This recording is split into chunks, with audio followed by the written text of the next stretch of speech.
2 semanas para esto. 2 semanas nos hicieron esperar a todos con esa fecha FIFA de por medio para volver a ver a Boca.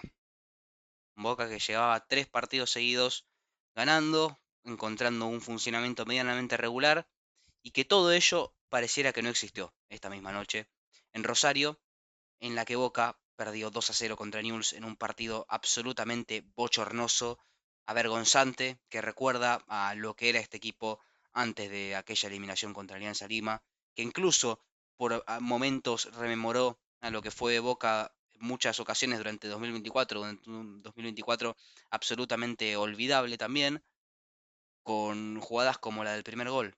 Un gol que se cansaron de hacerle por otro lado a Boca el año pasado, ¿no? Con un envío directo del arquero, una peinada del 9 para la ruptura de alguno de los dos extremos o de algún jugador desde segunda línea a la espalda de una defensa adelantada.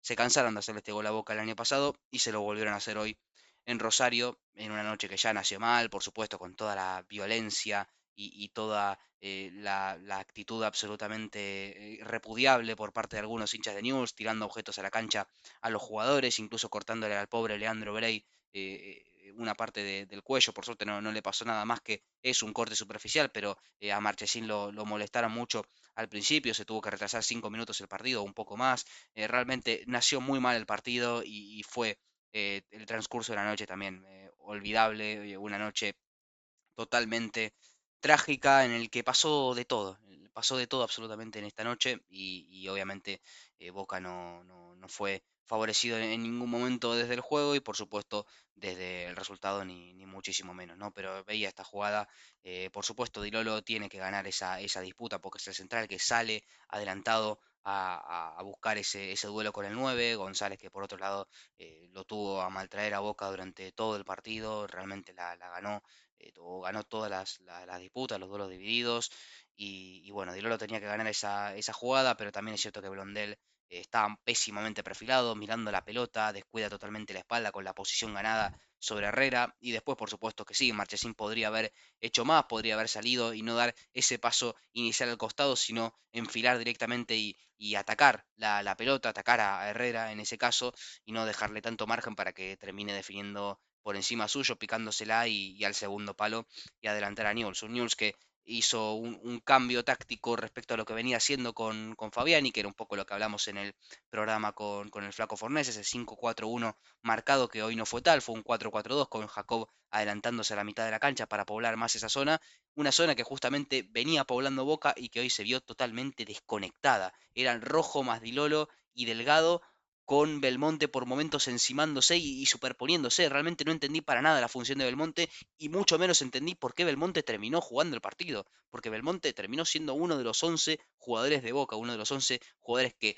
decepcionaron a más no poder al hincha en la noche de hoy, que terminó el partido. Y no lo entendí, honestamente. No entendí que saliera Delgado antes que Belmonte, sin haber hecho Delgado, por supuesto, un partido bueno. La realidad es que fue muy anulado Milton por esa doble punta González Maroni de Newell's, que estuvo medianamente ordenado y que con ese orden, más la total falta de relaciones y falta de conexiones fluidas de Boca en la mitad de la cancha, obligó al equipo a partirse en muchos momentos y cada pérdida era prácticamente un gol cantado de News. De hecho, es que pudo haber marcado 2 goles más el equipo de Fabiani con dos transiciones muy rápidas al inicio de la segunda mitad, perdón, con una mitad de la cancha de Boca totalmente vacía y bueno, finalmente terminó siendo 2-0, pero podría haber sido un 3 o un 4-0 perfectamente. Los palos negaron justamente esa mayor ventaja de la lepra, pero la realidad es que Boca estuvo totalmente desordenado, otro partido en el que Alan Velasco termina decepcionando, que no aprovecha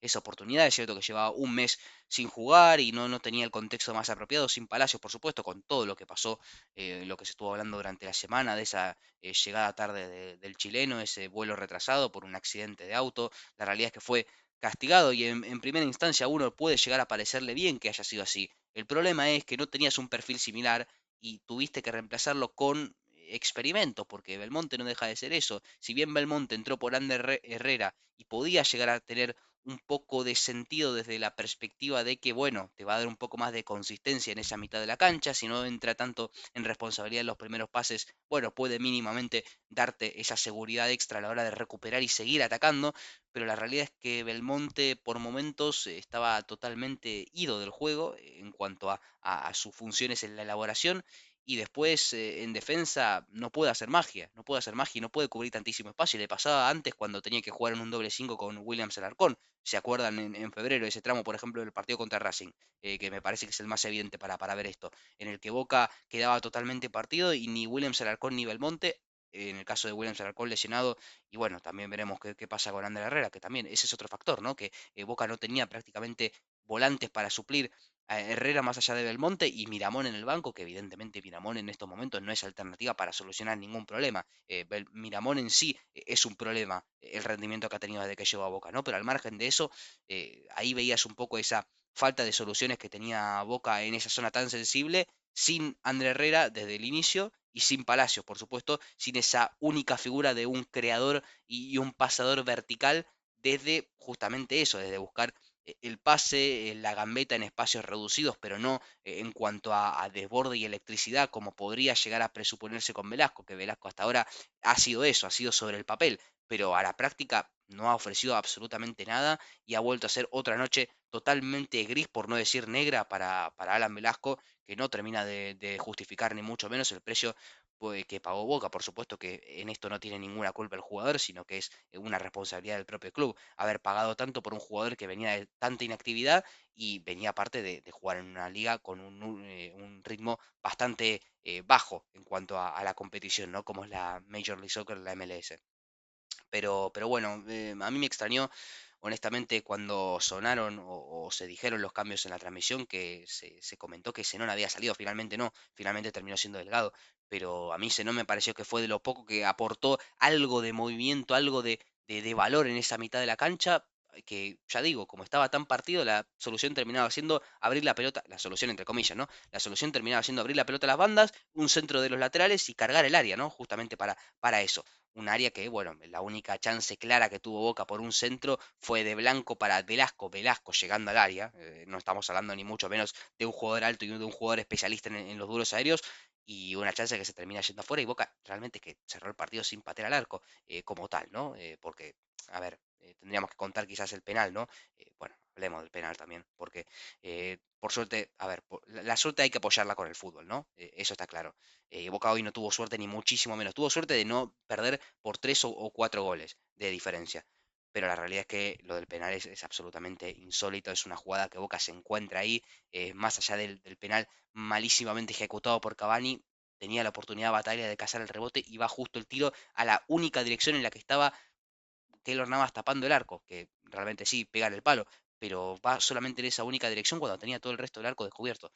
Bueno, evidentemente hoy no salió nada, hoy no salió nada, ni muchísimo menos, y después la gestión de los últimos 30 minutos fue, bueno, yo vi los 30 últimos minutos con cara de desgano porque sabía que no iba a cambiar en absolutamente nada, triple 9 con Ceballos entrando, con Belmonte como único mediocampista, Cerón bollando entre una especie de doble 5 y extremo por izquierda, bueno, un sinsentido total, realmente vimos un partido totalmente olvidable por parte de Boca. Y bueno, habrá que esperar para el próximo domingo en la Bombonera para ver algo que sea un poco más coherente que lo que acabamos de presenciar.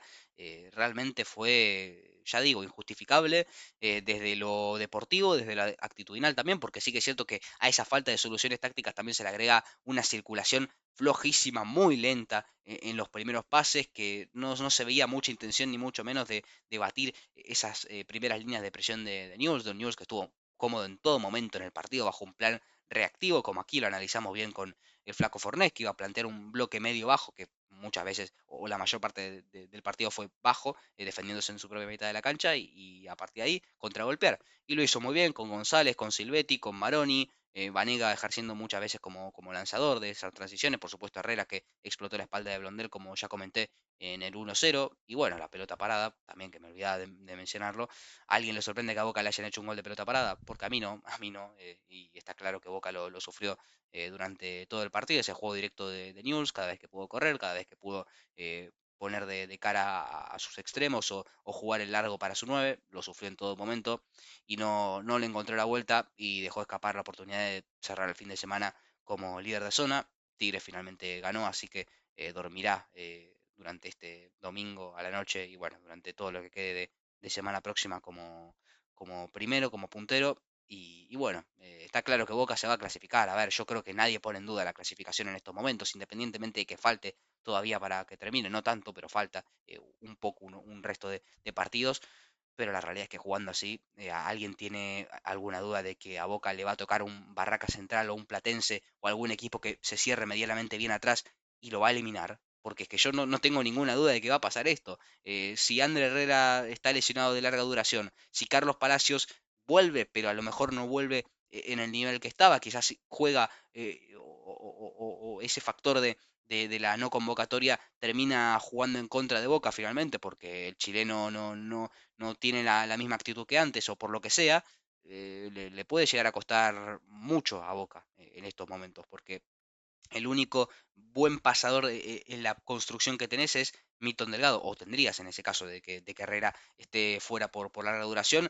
Zenón, que es un jugador que más allá de partir o haber encontrado ese teórico lugar como interno por izquierda, tiene más alma de delantero que mediocampista, diría, por esa verticalidad que tiene el propio Kevin para conducir, para buscar, para tocar e ir a buscar el pase, que lo hemos comentado aquí muchas veces, sobre todo el año pasado.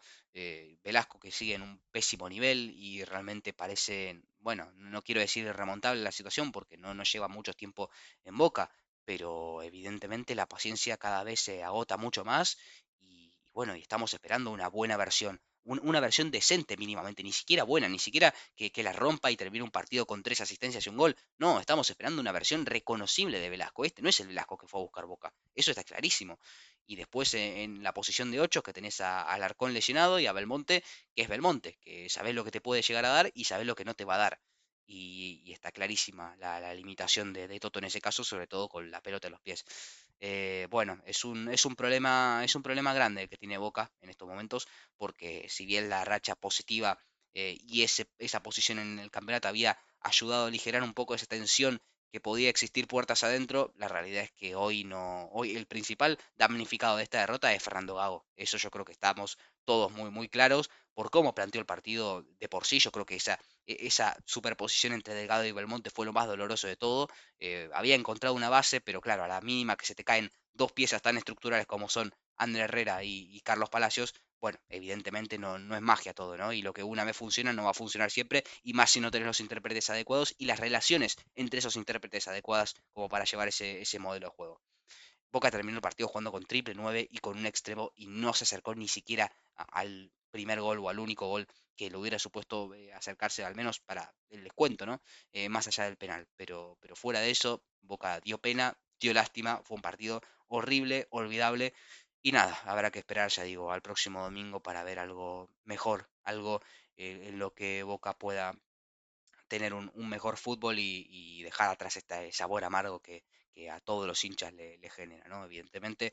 Pero a ver, es que está claro que el plan que va a tener Barracas, que ya lo mencionaba como ejemplo de equipo que te podía llegar a tocar en cuarto de final, o bueno, un ejemplo puntual, no sé si podría tocar porque está en la misma zona de Boca, ¿no? Pero bueno, al margen de eso, el plan que va a tener el Barraca Central de Rubén Darío Ensú va a ser ese, ¿no? Bloque bajo, reactivo, encerrarse atrás y más en la bombonera, con el factor localía implicado para Boca.